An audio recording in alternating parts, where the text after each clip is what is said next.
All right. Hi, Dr. Didamo. Hello, how are you? Wonderful. Thank you so much for your presence here today and for joining me. My honor, my privilege. Thank you for having me. Yes, I would love to start with frequency first. Are you open to a brief meditation?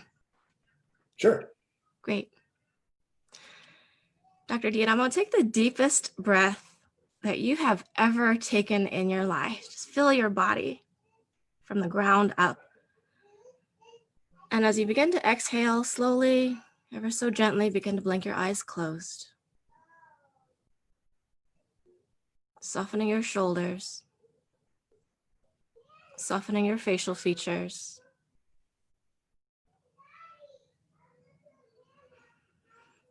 Every single sound that you hear guides you deeper into the space, interior space,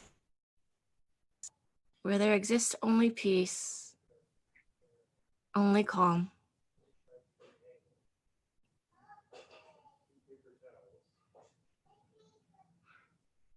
Imagine roots emerging from the base of your spine, penetrating the earth's crust,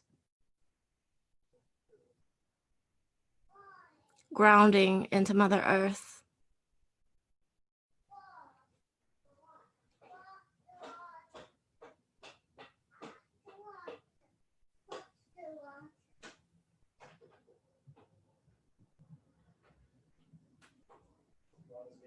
Each breath in lifts your spine to the sky.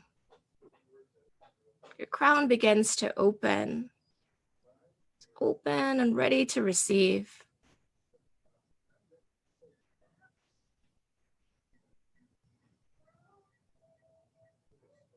Pure white light is entering your body through your crown, all the way to your fingertips, all the way down to your toes. Your belly space completely softened.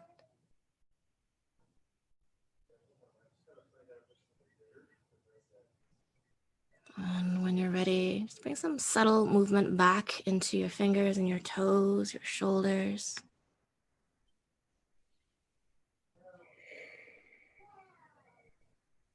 And ever so slowly and gently begin to blink your eyes open.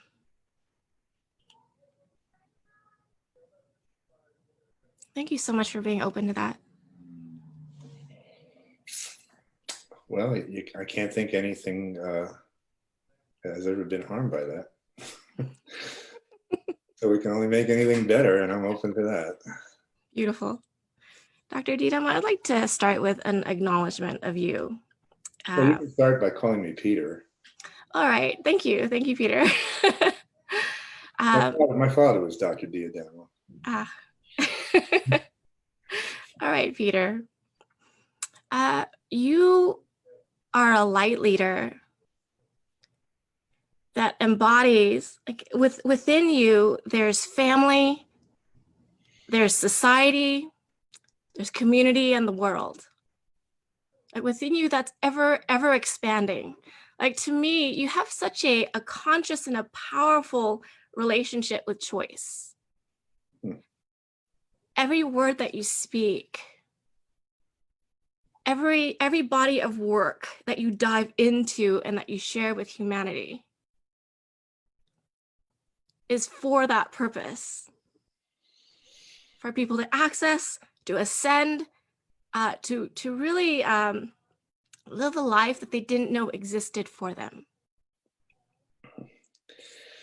Well, you know, that is very, very kind of you. I think I just was fortunate enough to be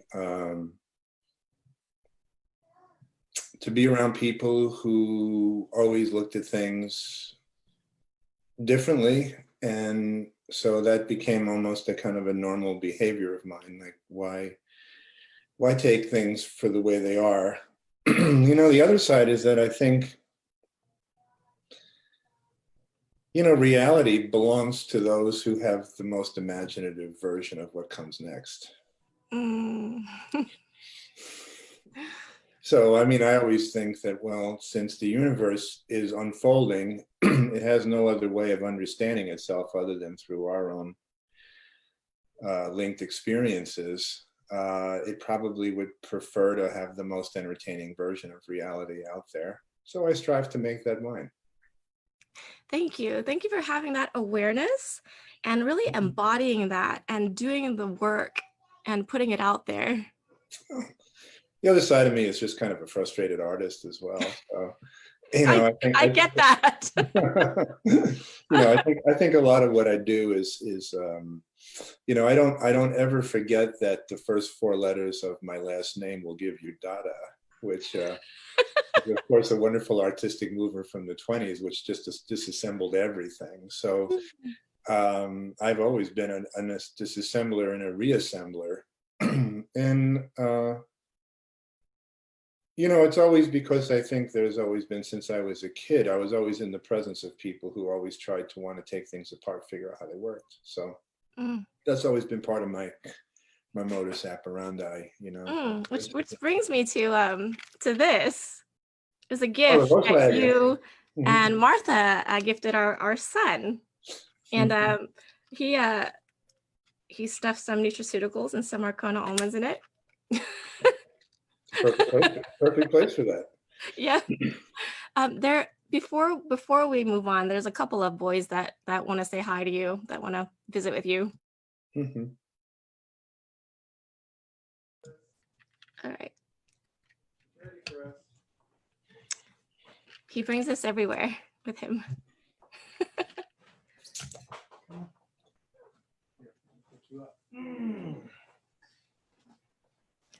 Come say hi, my love.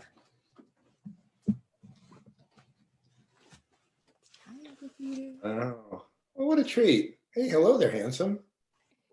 Say hi, Uncle Peter. Say hi. How are you? How you doing, Ryan? I'm doing well. We're staying safe. Yeah. That's right. Good to see you. What's happening? Nutraceuticals and your Marcona almonds. I'm painting a Volkswagen. Oh, you just see That very color. Really? And What's this little thingy? maybe when he gets a little older, I'll give him one of the ones I've got hanging around, just taking up space. Oh my gosh. Did Oh you hear my that? gosh. I don't even know what to do anymore. I got so many Volkswagens at this point. Okay, say love you, Uncle Peter. See you later. Hi. Hi and bye. Fist pump. Okay. Clap Oh, the fist hand. bump. Boom. Yeah, say bye-bye, Uncle Peter. Hi. Bye and bye. Well, many of the viewers here will not be aware of my past history with Dr. Partovi, who I think, as I alluded to early on, is kind of like, on a professional level, pretty much a kind of like a son kind of person. I think I've seen him go through so many stages in life, and now he's doing such amazing stuff out there, and he's teamed up with you, and I think that makes a real nice partnership. He started initially on my bulletin boards a million years ago, before he was still going to law school back then. Yeah. And but he was following the diet, and he was very into the science. And then well, over the years, I mean, he went to, first he wanted to try medical school, but they didn't feel very, well, you know all this. He didn't feel very close to that emotionally, and then he went to naturopathic school, and then I think he found his true calling. So He did, yeah. It's an expression that really comes from deep within him. it's not my youngest child is now studying to be a naturopathic doctor. Yes, She's in her yes. second year at Bridgeport, and there's a part of me that is just so protective of thinking that what kind of a person has to, what kind of a person do you have to be able to do this and still maintain your sanity and your your capacity to not be broken and disillusioned by the misapprehension that we deal with as a profession. I mean, sometimes I read things that attempt to describe what unscientific frauds we are, and I think, who are they talking about? I mean, they seem to be describing somebody, but it doesn't seem like it describes anybody I know. And yet this is what's being described as what I am. And then you say, oh, do I want my kid to be, doing this? I mean, because it's a great profession, but, it'll break your heart at least 3 times in the course of your life. So, Yeah, well, I acknowledge her for taking that step, for being that champion, and yeah. to Well, my father wanted me to be a medical doctor too, because I mean, he had his fair share of persecution. And I kind of gave him the answer that I think she gave me, which was, if everybody did that, then no quality people would do this. This would be full of all the people who couldn't do that. mm, And so, I mean, it's a great profession, and it's doing really important things. And, we look at this crisis that we're in, and it so reminds me of the early 80s mid 80s, actually, with the AIDS crisis. And here was a perfect example of how the medical system, by design, could not react appropriately to a new disease that was lethal and moved in a very accelerated time frame.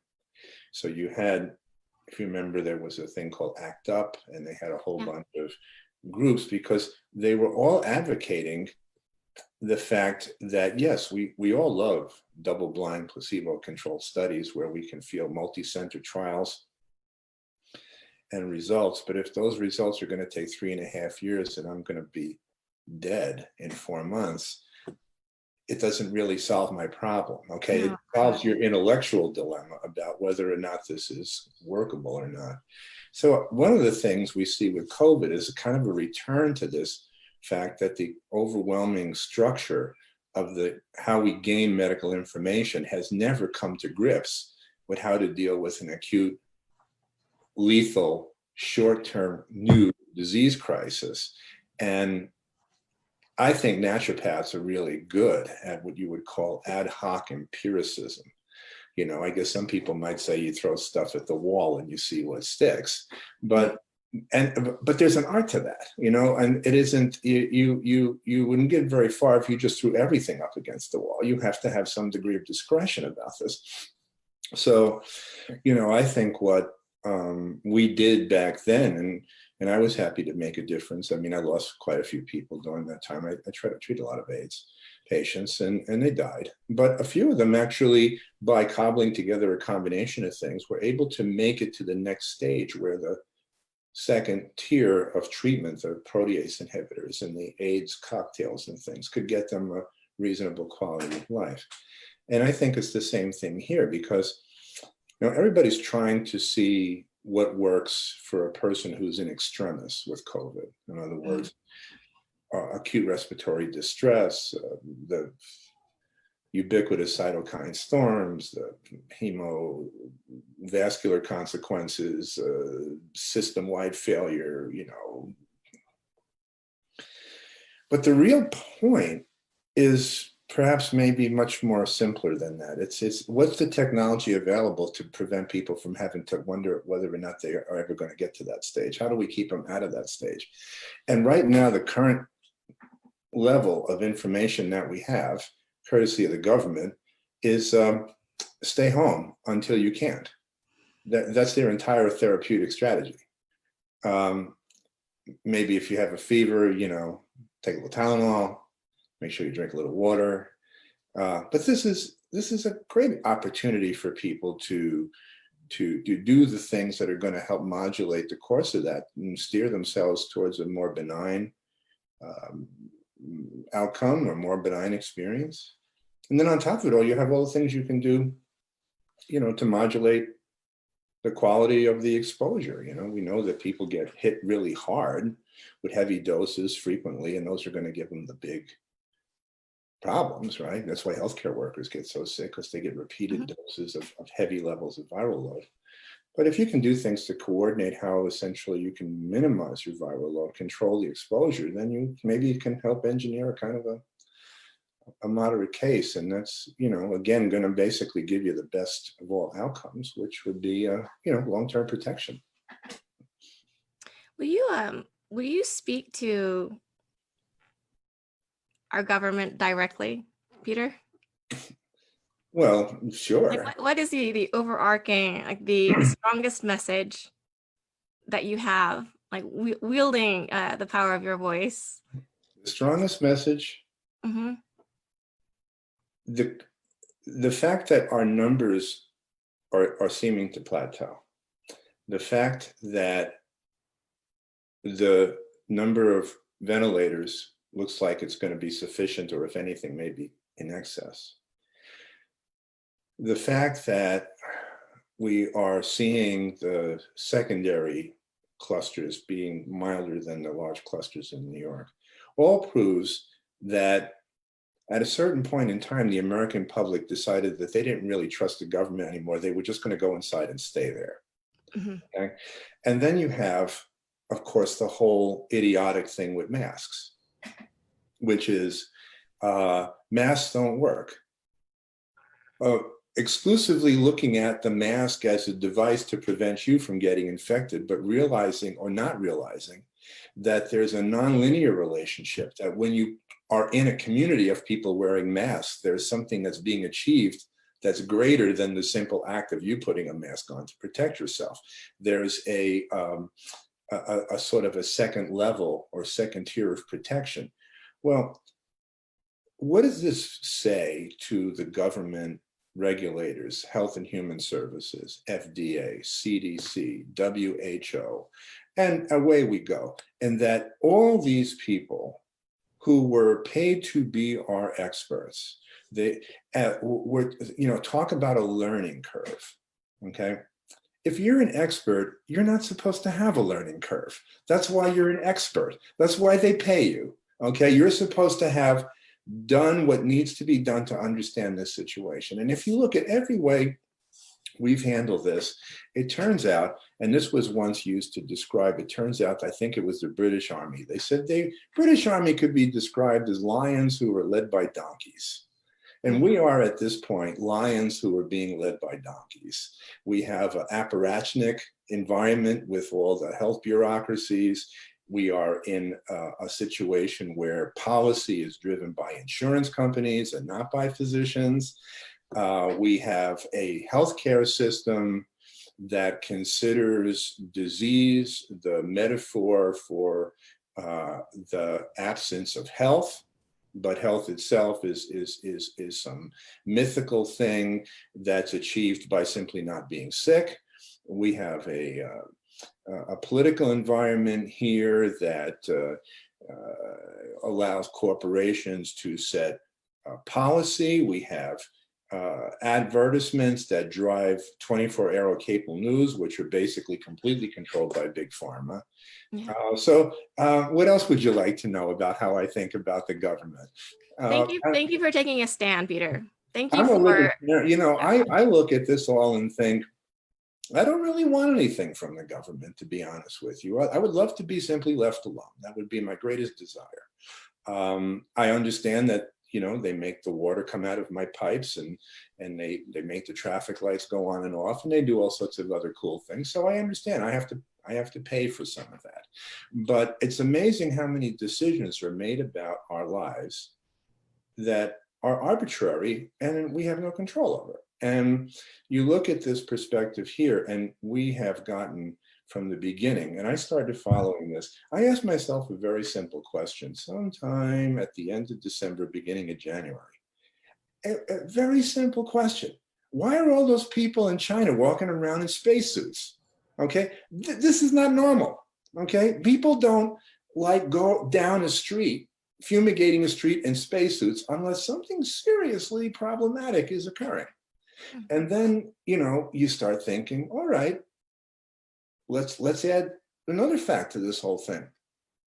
The new year and the travel and everybody was just the strategy was that this is just too phantasmagorical to ponder, so I'm not going to think about it. And so, but it was like, yes, you assume that there's just, it's just too mind-boggling to think what the consequences are. But because nobody was courageous enough to contemplate those, we were left with the mind-boggling consequences versus having entertained those consequences in a manner that would have allowed us to prepare, allow us to get everything in order, to allow the public to be brought in step by step in an honest, transparent fashion. None of that occurred. And it was like people lied every step of the way. Masks are no good. Masks are good. It's like, this is, controllable. It's no better than the flu. It's like, so at the end of it all, I think the greatest casualty here was honesty and the belief that the government was anything other than a bunch of very, very small, intelligent people who spend a lot of time being idiots. And ultimately, the reality was, we got a heavy dose of just how small this could be. And then we ask ourselves, well, they say typically you get the government you deserve. And so theoretically, I suppose we deserve this. So, but the reality is that not a lot of people are going to die from an actuarial standpoint. I mean, we talk about how many World Trade Centers, and it's, oh yeah, it's terrible. It's 10,000. Listen, if one of those people was your grandmother, that's a terrible thing. But the reality is that ultimately, if we're looking at 200,000 or 100,000 or whatever, those are numbers that can be encompassed in any number of different ways without raising an eyebrow. The number of people who, I don't know, crash their cars, the number of people who eat themselves into the grave. I mean, this is not a 50 million death count like you had with the Black Plague back in the 13th century. It took a third of the population off the planet. But still, and this is, you might think I'm trying to minimize this, but I'm actually trying to say, in spite of the fact these are not great numbers, every single one of those deaths was preventable. Thank you. Thank you. It's like, so yeah, it wasn't a lot of people, but because you're an idiot and because you're just an apparatchik who can't see above the edge of their desk, this occurred. And this is the situation we have at this point, and you look at this and you think, well, where are we? We have a healthcare system that's clearly incapable of dealing with these things. It never was structured for it, so here we are. It's back. At the end of it all, what are we back to? Well, make your own mask, take your own vitamins, try to exercise a little bit, try to get a good night's sleep. Well, tell me how much of that was the result of the government acting on your behalf and how much of it you had to figure out on your own. I'm going to go back to that word preventable. And I'll start with asking you, so about 4 to 6 months before I conceived my son, I was on the blood type diet and discovered a whole new level and whole new world of vitality and aliveness. And then when he was conceived, I said, okay, it's time to step up my game, like to become 98, 95, 100% compliant. And I had a fantastic experience of pregnancy. And he's 2, almost 3 now. And he's been on the blood type diet since, he was in my womb, 6 months of breast milk. And we didn't introduce grains until he was 2.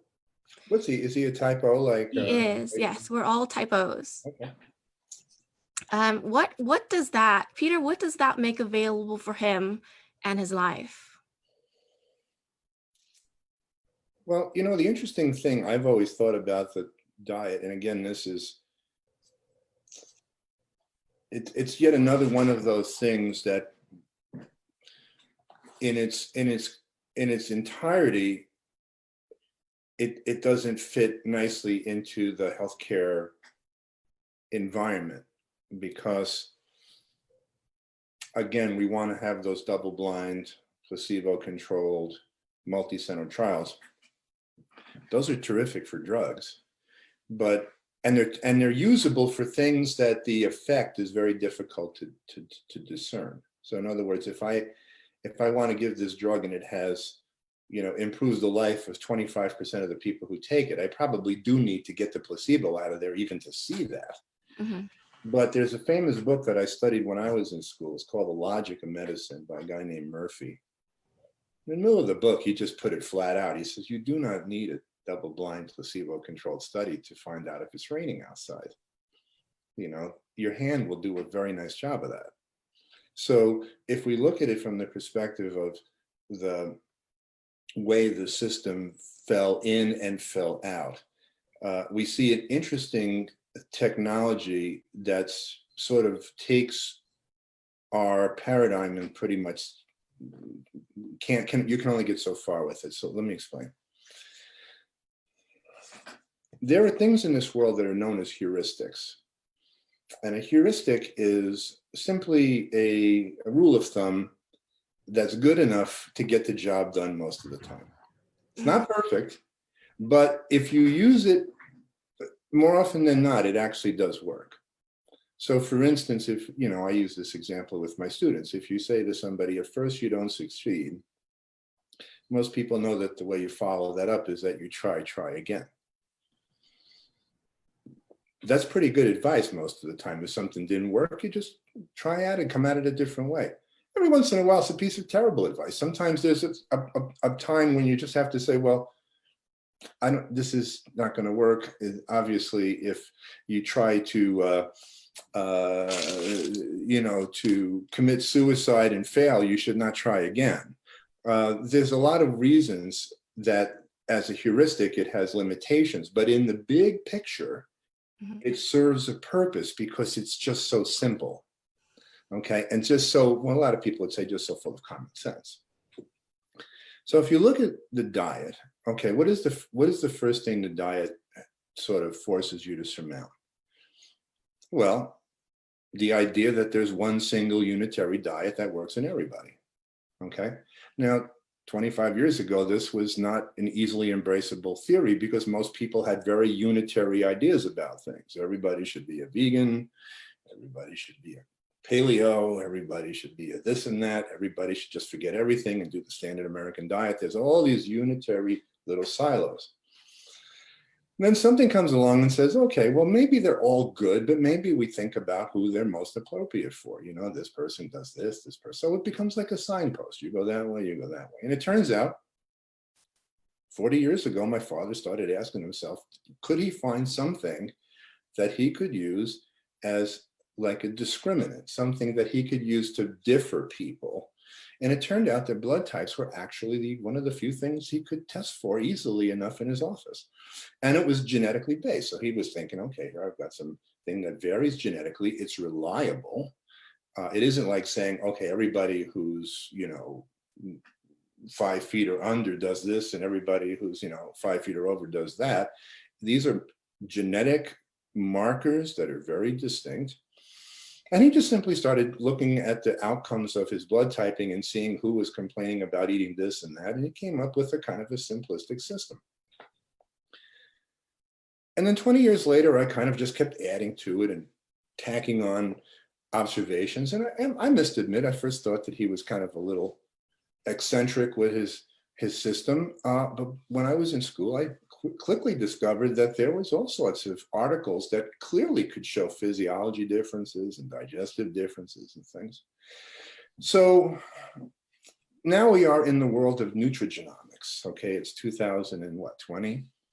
So now the idea that everybody's got a genetically different diet, I mean, you could, what is that company, the lady's always on TV? It's like, they talk now about personalizing your diet. But when I first released this diet, I was basically hung out to dry. I mean, when that book came out, I was hung out to dry, not by conventional doctors, but dietitians, nutritionists, naturopaths. Some people loved it. Some people really couldn't stand it and thought it was just the worst thing. And and yet here was the other part of the side of the thing that, as I said, paradigmatically is where everything sort of came to rest here, was that at that time, back in the 1990s, I actually wrote what was an early version of an internet bulletin board. And this is where I first met Ryan. And I remember when I worked in my father's office, I would work in his pharmacy, cleaning and stuff. And right adjacent to the pharmacy was a room where people would get some therapies. And you'd always hear them talking, you'd always hear them, well, what did he do with you? Oh, he's got you taking that. Yeah, I used that for a while. It's really, really good. So they would do this group therapy on each other. So I realized that actually when my book came out, I really needed to create a place where people could show up and actually hear from other people that they weren't crazy. Okay. That reading this book and believing what this could do for them and trying it and seeing that it worked was going to allow them to see that there were other people who might have had that same experience. And even though in their excitement, when they brought it up to their family members and got told to just keep their mouth closed, nobody was interested, that here was another place where they could find some justification and some validation. So the other side of the coin was that in the midst of all the things that the various nutritional deities who had problems with this, was a huge growing base of people who were just trying it and finding that it helped them. And it persisted to this day. I mean, it's amazing how pervasive these communities of people are, and they are diehards, and they are extremely defensive about this. And I think the only thing that I ever did that was my part, was in those 20 some odd years, I just tried to stay true to what a person like me could mean to a reader like that. In other words, I wasn't going to do infomercials. I wasn't going to do things that somebody would say to themselves, oh my God, that there was something noble about this that just required that I adhere to a certain set of standards about my own professional behavior. So, and this is why the diet, well, there's two reasons why things that I do never get very big. Number one was that I don't tend to have that final kill urge from a marketing sense. And so I never go in for the final kill, where you sit down with the venture capitalists and they tell you that they're going to put you on, NPR, and that the problem and the reason why I never do that is I'm usually on to something else by that point, and that's got all my excitement, and I'm just not interested in discussing something that I no longer consider to be my prime interest. So, and this really was the case with anything I've ever done in terms of designing a product. I mean, we had marketing people who would say, I can sell anything you can design in 3 years, when other people start making this as well. And there's some conversation about it. But right now you design stuff that's just so off the mark that we can't quite figure out how to tell people what it does, or how to use it, or even what's made out of. So if you look at like the blood type diet, and here was the first of all, thank you for embodying that humility, and I think that's the basis of why your work spreads the way that it does, and you have diehards, just because you're constantly, like you said, constantly in the background. Here's a body of work, that we have access to, and you're on to the next, like all the bioinformatics platforms that you created. And so thank you for I spent a lot of time teaching, and that's, as Ryan well knows, I mean, that's a big it's a big obligation, but it's such an opportunity, to start, to help start somebody at a place where you're giving out. They're just starting, they're just getting started. And I did a lot of work with University of Bridgeport, and then I got into, I've always been writing computer stuff since I was a kid. So I had a Apple II when I was a young man, and I learned how to program that. I actually took computer programming in high school. And then I kind of lost interest in it. I mean, I did a lot of engineer type computer stuff then, but when the internet came around, I said, well, this is interesting. I think I'll get started in this again. And so, between diet, software, and well, I did a lot of genomic software with Opus and those programs and things. And then microbiome, we have a program, and there's supposed to be another one coming out that looks at what's called a metabolome. But yes, I mean, this is, this is the stuff that, makes me get up in the morning. Mm. Thank you. You're welcome. I feel called to talk about your wife for a bit. Oh, the girlfriend. Yes, yes. And so that's where you referred to her as the girlfriend. And as a woman, just following that, when you make posts about the girlfriend, it's just extraordinarily endearing that you would see her newly every day. I'm married to a remarkable woman. Yes. And we we're on, I don't know, year 37. I'll probably get in trouble because I don't know the exact year. It's just a lot of years. And we have 2 lovely kids. And here's an interesting thing. We've been, doing what everybody else is doing, which is this, social distancing or whatever you want to call it. And I think we saw my younger daughter once, who dropped off some groceries in 5 weeks. And it's all it's ever been is the 2 of us, in this whole time. And it's just very easy. We work well together, I don't think I would have accomplished anywhere near any of the stuff I did if I didn't have this woman, this partner, and I guess ultimately it's just the believability factor. Somebody can believe in you. That's a big thing, so the amazing thing is that I often joke about this, is that on a lot of levels we have almost nothing in common. It's actually maybe the big secret to our success. But the fact that we don't have much in common means that we are capable very easily of supporting the desire of that other person to luxuriate in those things, even if they're not the things that we would luxuriate in. Matter of fact, it's maybe a little bit easier to let them do that because it's not something that we need to have a role in. So that ambiguity, or that not indifference, but she's always, this is the person who told me that I should get a garage to work on Volkswagens. This is or when the kids, just so many wonderful things about her that I could go on and on, but this, you live a charmed life sometimes. I look at my life and I think, all right, tell my kids, this is as good as it gets. You go anywhere historically in the past and it was terrible. And even now, as bad as things are now, I was watching something on the History Channel and it was like black and white film of the British bombing some part of Germany. And it's like all these things are lighting up on the screen. And obviously that's where the incendiaries are like hitting people's houses and stuff. And I'm thinking to myself, this isn't so bad considering what they were sitting there, social distancing and waiting to get bombed. It's so we can kind of find some way of being able to get ourselves out of this. And I think that I like the idea that I've studied history my whole life. As a matter of fact, my parents were once told that by an astrologer that I was supposed to be a history teacher.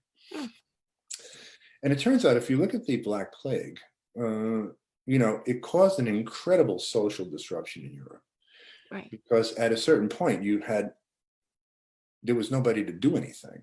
So it broke the entire mechanisms behind feudalism, because you couldn't, all of a sudden people could say, oh, go screw yourself. You're either going to pay me some money or I'm not going to do it.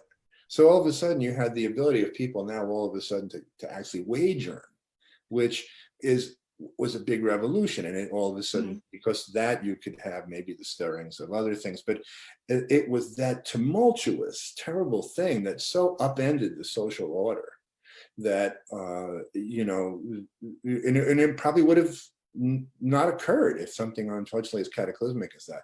So you look at this and you think to yourself, well, what's the aftermath of COVID? And it's going to be an upending of the social order. I mean, ultimately, you're going to see changes in how people relate to their role in the world and how everything is structured in terms of how people fit together in societies and how decisions are made. I think that's the bigger thing. I mean, we make decisions based upon what corporations need to achieve. That's the deciding factor in most places. Mhm. Corporations need to do this, and so it gets done because they can put the wheels in play and get that kind of stuff done. It's going to change. And I think it's going to be better. And I think that Do you think on that? Do you think it will be that it will require a listening, like an awareness, to actually have that happen, or do you think by default that it's already beginning to happen in response to I think this time? I think it's happening because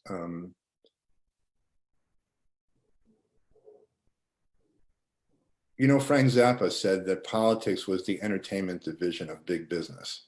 Mm-hmm. Yeah. So ultimately, the idea that we are entertained by politics, and I'm not a socialist. I'm a happy capitalist in general things. I believe that productivity is a good thing, and there's all sorts of things that come from innovation. So that's not my problem. But we have oligarchies in our country now that basically are making big decisions about things, and they don't really care what we think about those things. They're going to just more or less go ahead with their agenda, and that's going to be insurance and pharma and all the things that basically drive the mechanisms on Capitol Hill with lobbyists and power. There's a thing called rent seeking, which is just how people get things done in Washington. And you think about this, what we spend as a country money on. Okay, so we spent a couple of $1 trillion in Iraq.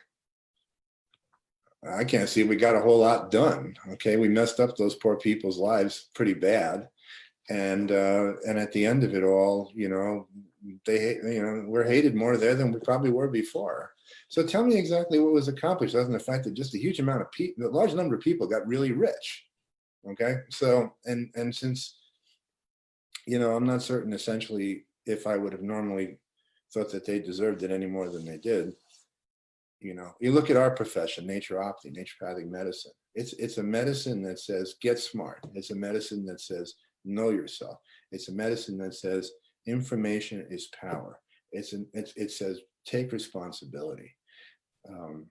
And under the best of all circumstances, this would drive the costs of healthcare down to maybe 20% of what it is. If people just worked in a naturopathic framework as an operating guideline, just fit that into your life and kind of work on it there. Eat well, relax, don't kill yourself with things that don't matter. Take care of your family, be happy, get a good night's sleep, drink some water, learn the first signs of when something's off and then treat yourself. Use the healthcare system for what it was designed for. We could drop costs of healthcare down to 15, 20%, and we'd have a healthier population. We'd have a more productive population. But who do you think is going to be excited about that? That's the buggy whip manufacturers of the world are not going to like hearing this because, they want to keep making buggy whips or high top shoes. Take your pick. Anything that no longer has a purpose but persists, like an appendix. So at least we were taught an appendix had no purpose. Apparently it has a purpose. But the reality of this whole thing is that we've got to make some changes. Do we have to all be democratic socialists or whatever? I don't know. But we need to put the smart people in charge of making some decisions. We need to let people understand how to think about ideas from a probability standpoint. Everybody, go on Facebook and you'll see that the feeds on Facebook are utter garbage. They're just, every little thing that could be incorporated into somehow or another making this thing bigger and more inflamed than it already is.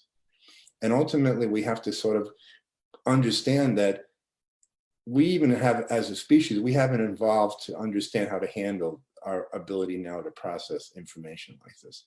So you can see what's going on now is all this information is just corroding everything. Right. All the COVID misinformation that just gets propagated and shared, it just corrodes. All the political misinformation that gets misapprehended, and it's like, we're going to have to, somebody's got to figure out a way to get people to understand somebody like Richard Feynman, who said, how to be a good scientist. Assume that you're wrong. Okay, start from the assumption that you're wrong and proceed from there. But we have never trained our minds as a society to be able to handle this information in a way like a good scientist should, which is to know that everything about the information is going to appeal to your biases. It's going to appeal to your preconceptions. And so you wind up with people who they just have feeds that are just big bubbles of things. And, so what's the future for that? I mean, we have a self-propagating bubble world where, Clintons basically are, Soros and Gates and yeah, these are all creepy people, but, I mean, you just can't embellish everything that needs to fit your storyline with all these particular players just to make it more exciting. Yeah, inside of what you're saying, Peter, thank you for bringing it back to responsibility and taking 100% responsibility for oneself. It's so funny because ultimately, what I've discovered in my own life is that so much of my own assertiveness has an underlayment of insecurity.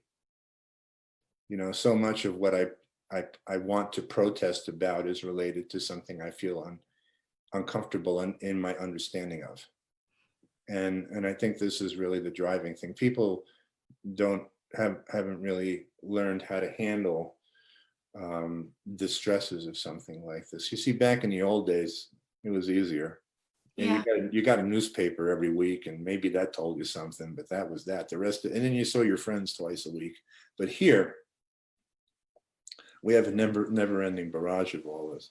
And here's the other side of the coin. Thanks for being so vulnerable and sharing that. It's not. It's just absolutely vulnerable of you to share that. Well, it's interesting because we do wind up with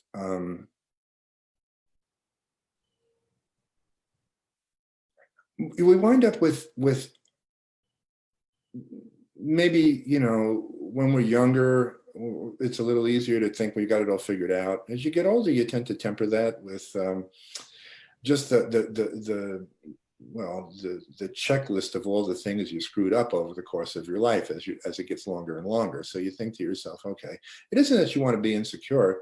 You just have to know that most things are going to fool you, and you're going to want to go along with that subconsciously. So what are you going to do to basically resist that? And it's an interesting story. But it's illustrative. I had a lovely receptionist back maybe 10, 15 years ago in one of my offices. She was a middle-aged woman. She had, I think, been a nun. And so she had spent a lot of her time sheltered. Mm-hmm. And then she left the nun place and then came out in the real world. But we had just beginning to do a computer system in the office. And she struggled with this all the time. And every time she struggled, her analysis was always the same. She said, "Doctor, there's something wrong with this computer." I kept thinking to myself, and I said to her, I program computers, and yes, they sometimes do make mistakes, but most of the time it's us, and oh no, doctor, it's the computer. And so I would go through the error logs, and she would be doing things like, things you would do if you had a fabric typewriter, like use the lowercase L for the number 1. Like people used to do back in the 40s, So she was, she didn't understand that when a computer, you have to actually use the number 1 because it means 1. but it was always the computer's fault, and it was always, but I always tried to get her to understand that that's a kind of a bad start. Let's go on the assumption, because it's much easier to figure out what we do wrong than what the thing is that we're trying to give the blame to. Yeah. And I think that's a really important thing for scientists. It's an important thing for parents, to develop somebody who can think critically, especially critically of yourself. That's a powerful thing. It's an empowering place to stand and to start from. Mm-hmm. Yeah. Mm-hmm. I don't know if you wanted to talk about the blood type diet or, but I mean, it's an interesting, I don't know, I feel a bit loquacious today, so. Please, it's the space to feel so. No, it's rare, because I usually talk to people and they've got like, oh, you're going to talk about this. It's like, okay, I'll talk about this, but left to my own devices, I can go off the rails. I can tell you that. I'm along for the ride, Peter. Listen, I think we're gonna get through this, and I'm gonna go out on a limb here and say that our capacities, like I wrote a post today. It was kind of tongue-in-cheek, and it said, I predict that we'll have 100 million ventilators by Thanksgiving, and I predict that by New Year's we'll have 100 billion ventilators. And the point being that the other side of underestimating what needs to be done, you're just going to end this story by overestimating what needs to be done. Besides, now every company who can figure out how to make air go through a pipe is probably going to try to make a ventilator to get some government money. But the reality is this, what did they say? A stitch in time saves 9. So now we're going to be heading towards 9 stitches, because we didn't do that first stitch right. So I'm telling you, probably by beginning of next year, you'll have not one vaccine, maybe you'll have 10 vaccines. You won't have one antiviral. You'll have, every company will have their antiviral. You'll have, there'll be such an overproduction of what needs to be done. And yet nobody will have learned the fundamental lesson, which was to look for the incongruencies and to wait, to not look at something, to just let it continue to progress until you form an opinion. As soon as you notice something, you should form an opinion of it, and then that opinion should be changeable based upon the introduction of new information. But what these people did is they waited to form an opinion, so that the actual period of time, they thought of nothing. Okay, when it easily could have been, I have an opinion, and there's something weird here, but as the new evidence rolls in, I'm going to keep changing that opinion, and that's how probabilities are determined. In this case, basically, like I said before, by the time we're done, there'll be a COVID industry that'll be like, I don't know, the antiviral industry, the anti-infectious disease and anti-pandemic industry. I predict actually they will have it'll be like on the Dun and Bradstreet. It'll have its own Dow Jones initials or something like that. But this is this, and yet we look at these poor generations, these millennials and stuff. Yeah. I'm an old fart, okay? I'm what you call a boomer, I guess, but I'm barely a boomer, because the boomers are actually a little older than me. But I'm a sort of a late boomer. You look at yes, we produce some amazing technology. We produce some amazing capabilities. We've shrank the globe. We've brought many wonderful things to certain parts of the world. But what kind of world are we handing these kids? And you look and you think, they're so at this point unable to even know what their next move is, because we have created such a maelstrom around them. Yeah. you know, and I feel bad about that because, you know, you don't want to put a kid in a bubble, you know, and I never was a believer that everybody should get a trophy for participating, or that, you know, the way we are sometimes with our kids now is very protective, and that's not good either. Well, how have you mitigated that with your own children? When they were very small, I made them watch a cartoon called Ren and Stimpy, where your teeth fall out, and when you look in a mirror, it cracks, and all sorts of weird things happen. And then we sort of went from there, you know. And I try to have them to understand. You know, we are a household of readers. I mean, Yes. you can barely get to the toilet in my house, so you have to knock all the books away. So the Like our house. and you know, I love to read, and Martha loves to read, and we have kids who they like knowledge, you know, and Yeah. so and I'm sure that that'll be the same in your house. And um, reading was always, even as a kid, for me, it was always I don't know, it was always an ability to understand things. It was like a quick study, you know. I mean, you held up the Volkswagen, which was an interesting icon there. But you know, Volkswagens are a lot like people. They're a series of systems. You know, you have the engine, you have the transmission, you have the steering, you have the suspension, you have the electronics. And just like people, you know, they have cardiovascular systems, they have pulmonary system, immune system, musculoskeletal. And you know, how do you get something reconstituted to the point where it functions as a whole? Is that you largely move from system to system, and you just make things well. And then at a certain point in time, you achieve a certain sort of synchronicity, and then the car goes down the street, and it turns, and it stops, and it starts, and it, you know, brakes, and all those things. And people are like that too. And Volkswagens have always been the thing that appealed to me because the engineering was so beautiful. And our body is just you know, I mean, sometimes I just look and I think, you know, you read some article and it says, you know, here's the this enzyme has a losses of phosphate, and then it gets to a high energy thing, and it activates this scaffold device, and this scaffold device disassociates and releases these two things, and these two things go on and turn on genes over here and turn off enzymes over there.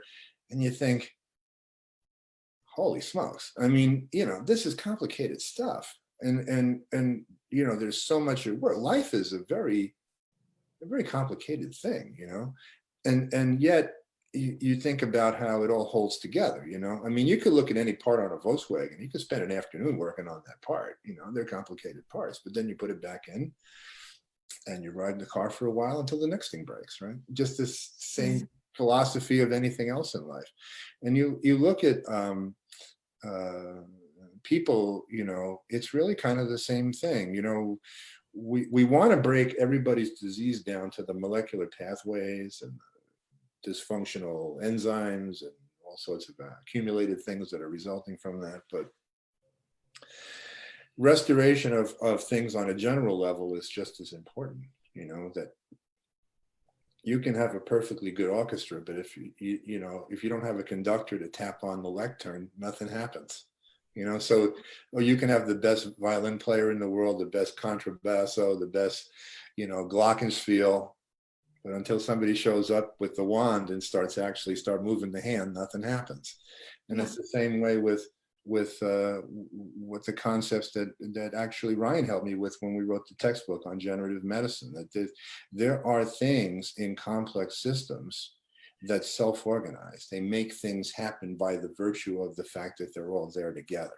That's life. And we could work with that. That's something you can work with. You know, why do birds flock? You know, why do termites make termite mounds? The individual termite doesn't have a little blueprint and he goes, oh, this is where I put my little piece of mud. They do it because there's a kind of an intelligence that develops from the community. And this is just a generative behaviors where things jump category from the mechanistic to the sort of epistemological, where the little parts now assume the characteristics and traits of the things that we recognize that might be life, might be us. So, I mean, again, I bore you with another story, but it kind of illustrates the point. When I was a kid, I did income tax for a very kind-hearted, maybe slightly dishonest accountant in the Lower East Side of Manhattan. And most of his clientele were little old Italian ladies who barely spoke English. That's from Little Italy. So he was like a kind of almost like a go-between, you know. Of course, they had a kind of Europeans were certainly distrustful of governments and things. So they oftentimes in these communities, there was another person who was an important person. It was like the go-between. So he was more than an accountant. But he would also do their income tax for them when the year came around. But of course, most of these people never made any money because, I mean, what did they get? They get maybe a Social Security check, or they got a couple of bucks for babysitting somebody. So it was not a big deal. But he would always start off the interaction by essentially saying, "Senora, how much do you want to pay?" And then he would put that amount at the bottom of the income tax and he would work his way up to the top. So this is a surprisingly good algorithm for many things when we actually start asking ourselves, how are we going to deal with complex problems? Is that sometimes we just have to ask ourselves, how much do we want to pay? And then we figure out how to move up through the form to basically figure out how we get there. And it turns out that sometimes, even in life or in medicine, we neglect sometimes how simple that is. You know, how basic it is because we're so busy trying to figure out how to treat the disease or whatever. And this is really a problem because naturopaths know this better than most physicians, that you have chronic disease and you have acute disease. And chronic disease is what really kills everybody. I mean, acute disease gets all it's much sexier, so it gets all the attention. You know, when the person comes in on the crash cart from the motorcycle injury, and everybody likes code stat this and code blue and code red and everything like that. But the poor person who's dying from metabolic syndrome with advanced, you know, Alzheimer's and also, and then you know, nobody wants to have anything to do with that because it's a forlorn type thing.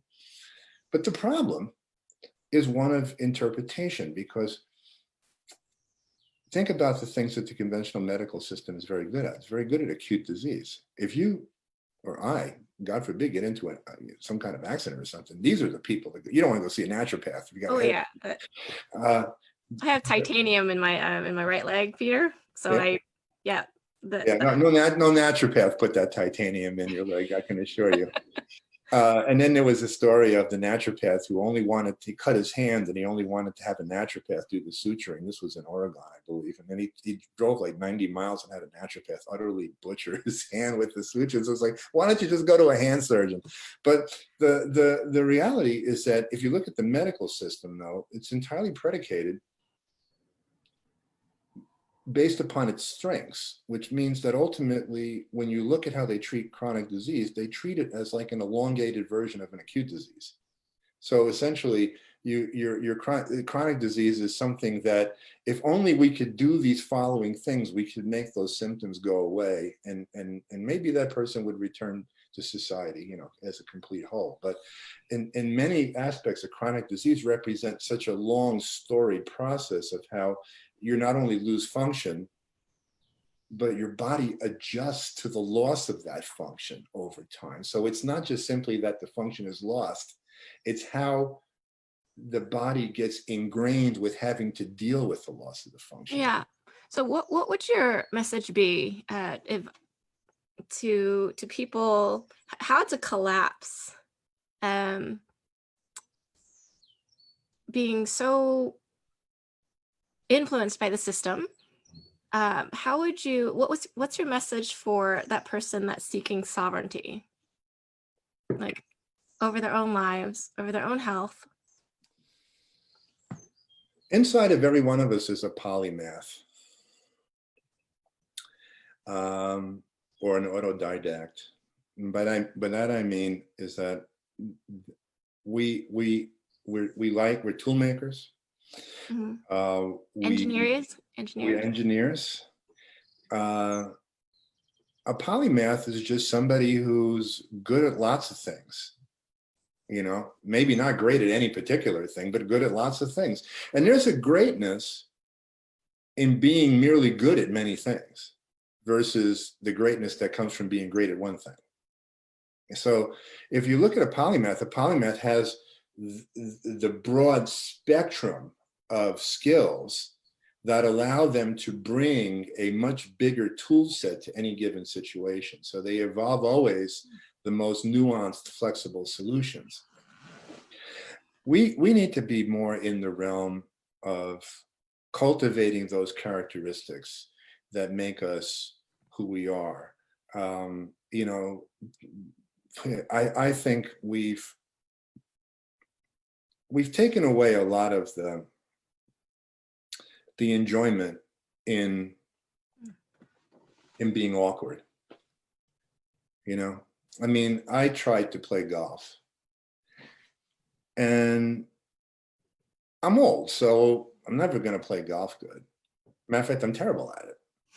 And this gets even worse because the people I play with fashion themselves good golfers, which they really aren't. They're mediocre golfers, but they're all the ones who can figure out, oh, is it 275 yards to the hole or 279 yards to the hole? And it's like, I don't know, it's far away.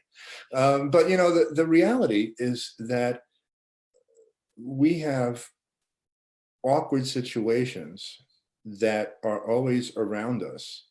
And just like me playing golf, we don't like to be awkward. We don't like to be put into awkward situations. And so I never really cultivated a taste for golf because I was too old to it. And I didn't particularly find myself in an environment where the learning curve made me feel comfortable. Mhm. And if you look at almost anything that's worth learning, it's associated with an awkward stage. And that awkward stage, you can't run from that.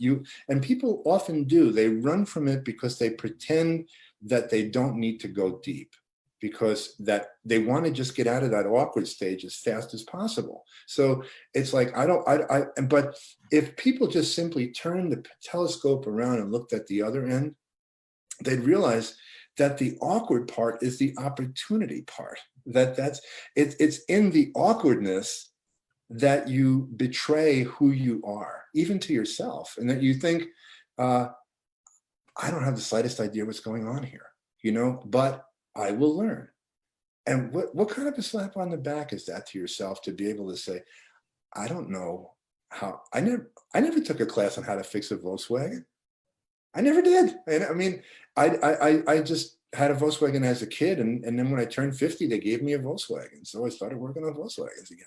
But the reality is this, it's all the same. It's just, if we were just awkward and we could embrace that, then we could accept where our next move had to be. What was the next thing we had to learn to complete the chain in our understanding and broaden our awareness.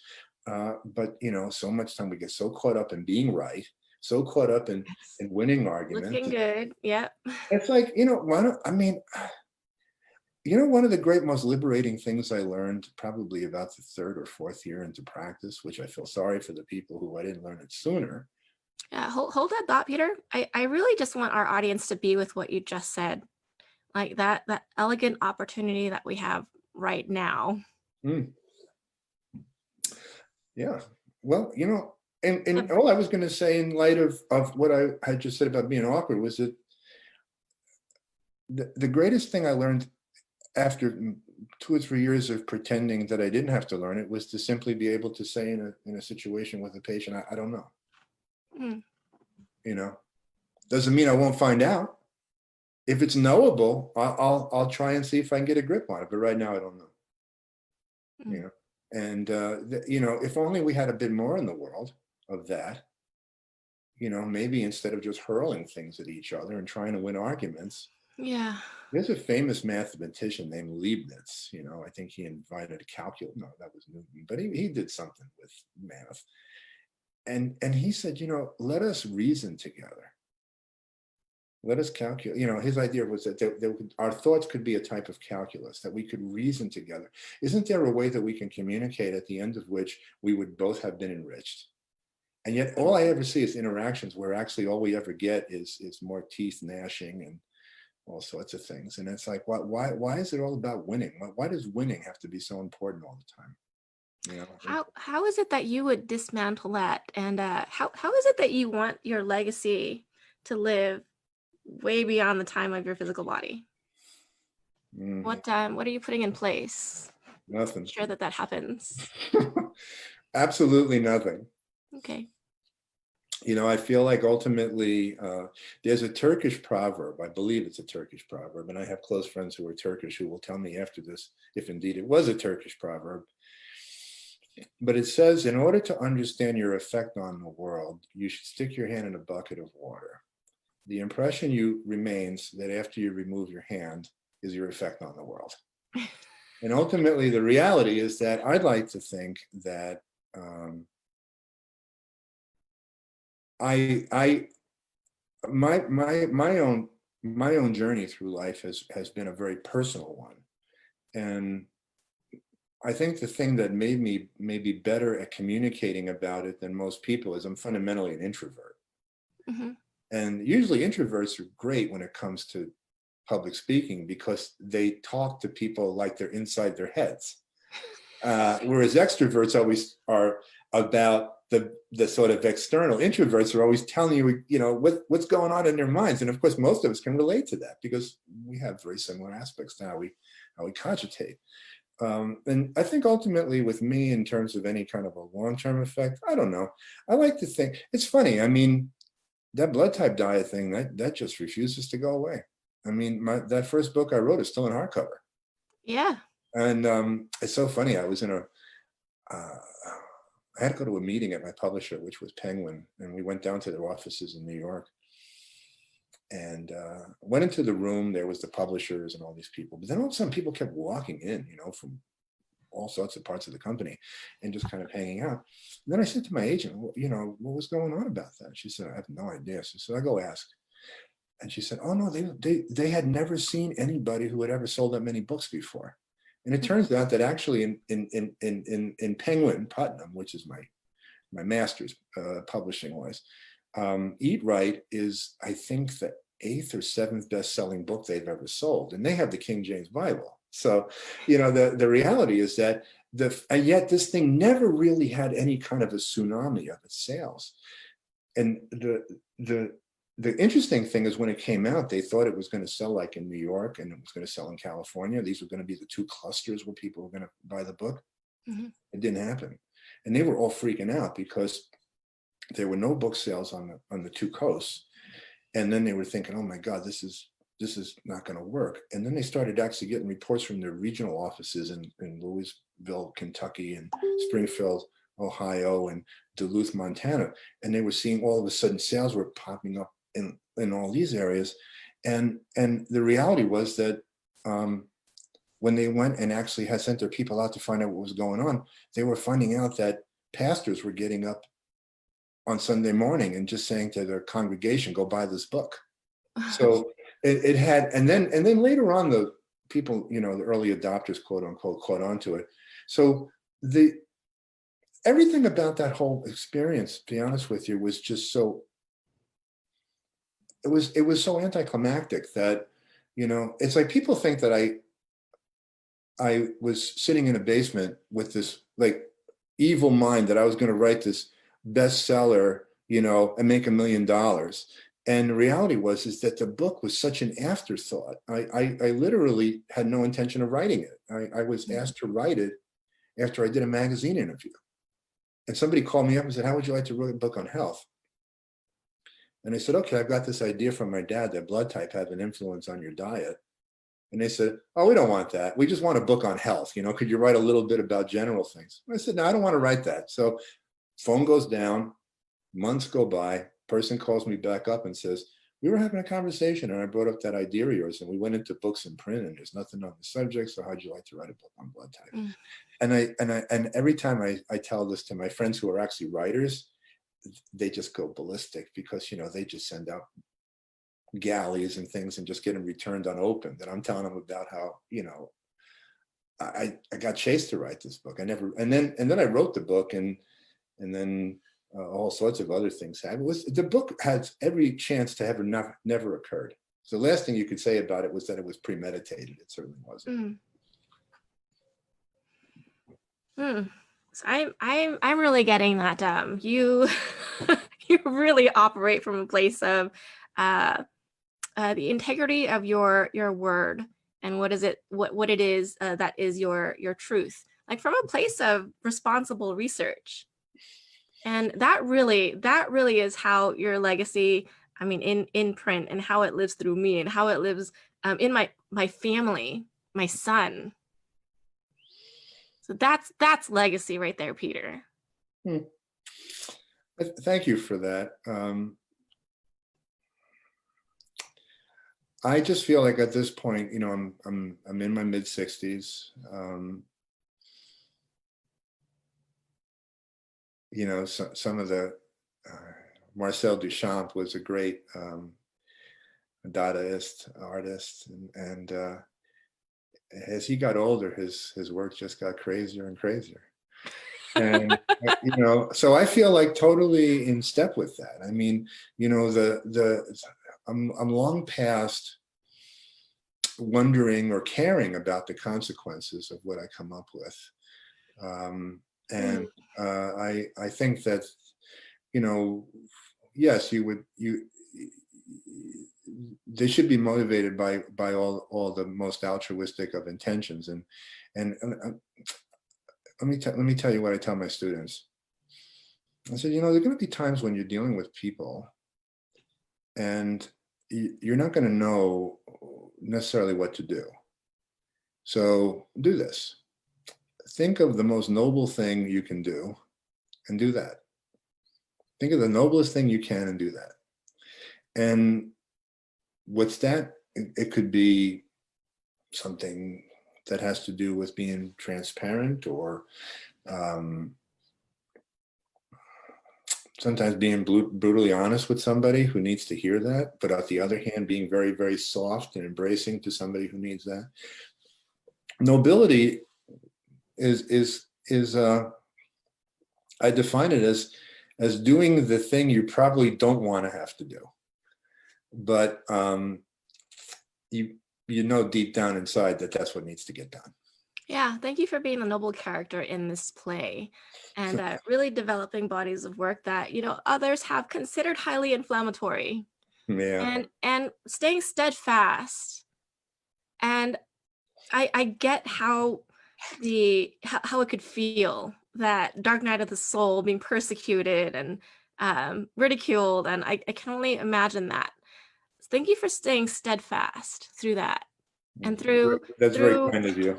Openly wanting to be awkward, and continuing to learn, and continuing to generate work that makes a difference for others. I think that we all are very fortunate. We have an ovum that gets shot out. Yeah. We get a couple of bazillion spermatozoa that are swimming upstream. Your parents had to have been Randy at that particular moment. The whole thing had to have occurred. The odds are not calculable mathematically. So why would anybody ever say that they weren't lucky? Because this is the very definition of luck. Existence is the definition of luck. So ultimately, when we look at that, maybe if we thought of things maybe in that way, we'd spend a little bit more time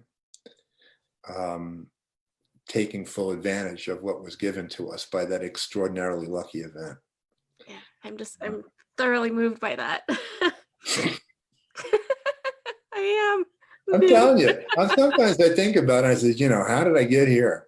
And then at the end of it all, I mean, you got to go 9 months, And then, you know, for the better part of 3 or 4 years, you're useless. You can't do anything. Right? I mean, and then, you know, and then after that, you're a ward of the state, you know? So it's like, well, and then all of a sudden you get to be on your own. And you would think that there would be confetti coming out of your butt, you know, with all the possibilities that lay ahead of you. And there's just for so many people, that their experience at that moment seems as if they don't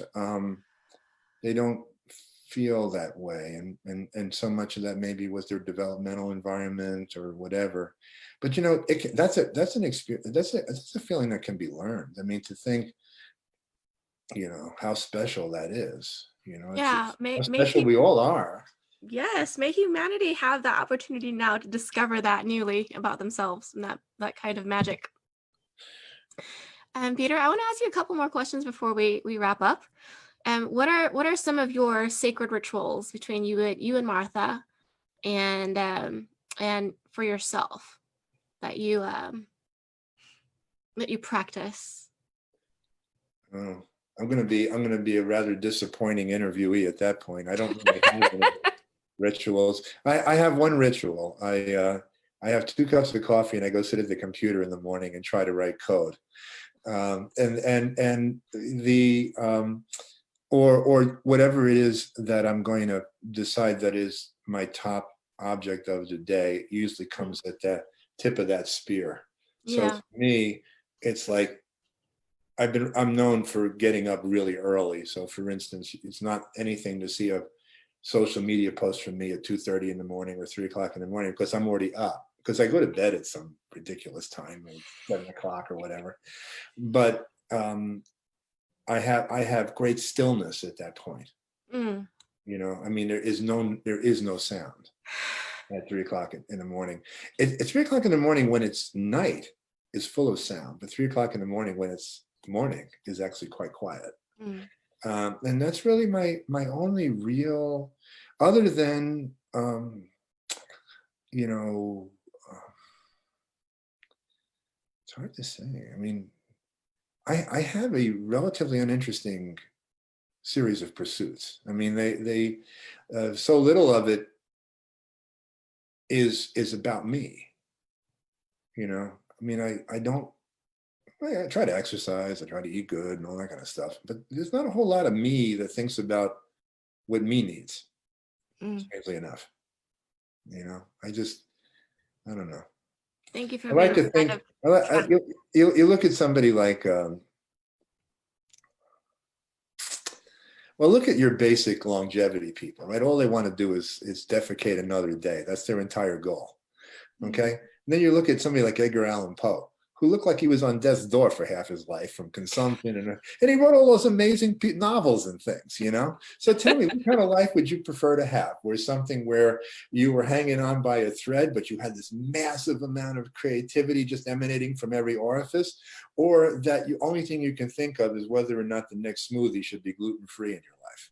You know, it's like, for me, it's like, I'm not a, and I don't, listen, I don't debate that people would have great benefit from communing with nature, and I do all that stuff.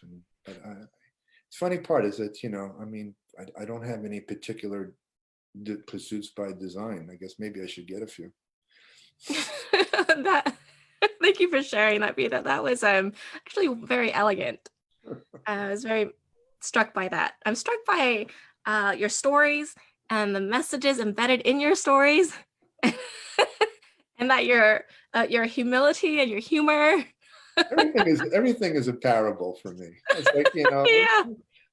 you know, and you know why? Because that's 30 years of clinical medicine. Is that actually I find that you do better with people if you find that you have effective ways of metaphorically proving things or simplifying things or storytelling, you know. So I could be accused of oftentimes hauling off and storytelling at the oddest moments, as I've done here in our talk. But I find them very effective clinically because they put people right in the story. They put people right in the framework. So, and usually there's a take-home message there someplace that they need to get, and that's usually the most efficient way of getting it to them, because I'm not going to sit there and take them through a cascade of 35 biomarkers to get to the point. It's Yeah. much better to talk about something that alludes to that, but is much more easy to understand. So yeah, storytelling is a big deal for me.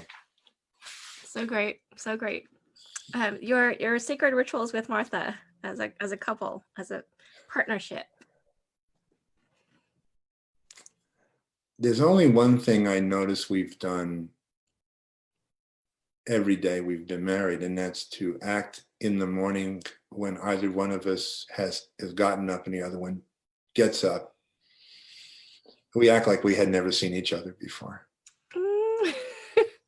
So there's an attractive thing there that's like, wow, good to see you again. Yeah. You know what? Are you a Star Trek fan? I should be, but I'm not. Okay, but there's an episode that I was watching when Captain Picard falls in love with Nella Darren, and it just struck me, oh my gosh, that's Peter and Martha. It's so distinct and unique and new, and just the way that he delighted and the way that he lit up, in her presence and when talking about her, just as you did.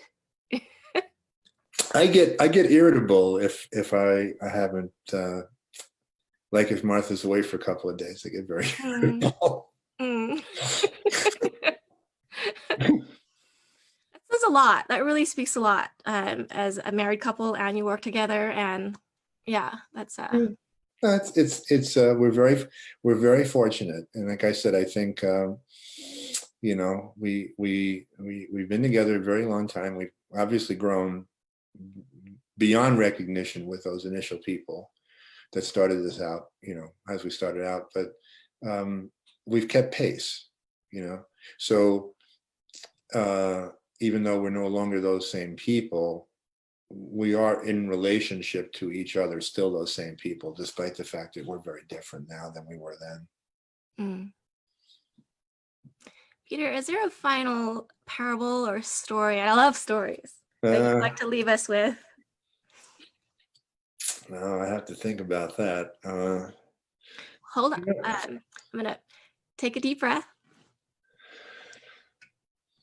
Exhale, just drop right into your body. Blink your eyes closed for just a moment. Drop right into that stillness that you experience at 3 a.m.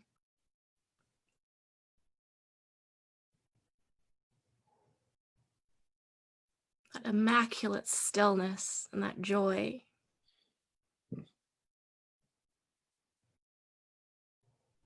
Breathe into that space. And ever so slowly, ever so gently, as you begin to blink your eyes open, speak from that space. What would you like to leave us with?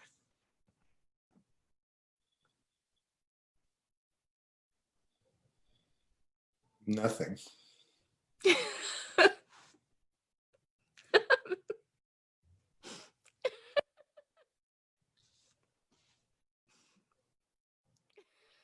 I get that.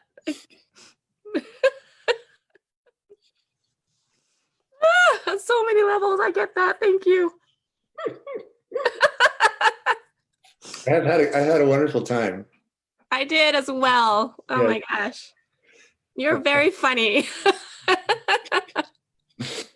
But it was very, very freewheeling and very enjoyable, and maybe sometime we'll do it again. Yes. Be lovely. That would be wonderful, Peter. Thank you. Thank you for being that light leader, that kind of transcendent leader that really revolutionizes the way that we show up in the world. Well, thank you for saying that. I've never gotten kind of able to deal with much of that, so I'm gonna just accept it, and thank you for that, and I'll try to live up to that going forward. Thank you. Thank you for gorgeously receiving that. I love you. My family loves you. Same here. Same here. Thank you for doing this. Yes, and our love to Martha as well, please. I will be happy to convey that. Take care Take and care, stay Doctor. safe. Take care, Peter.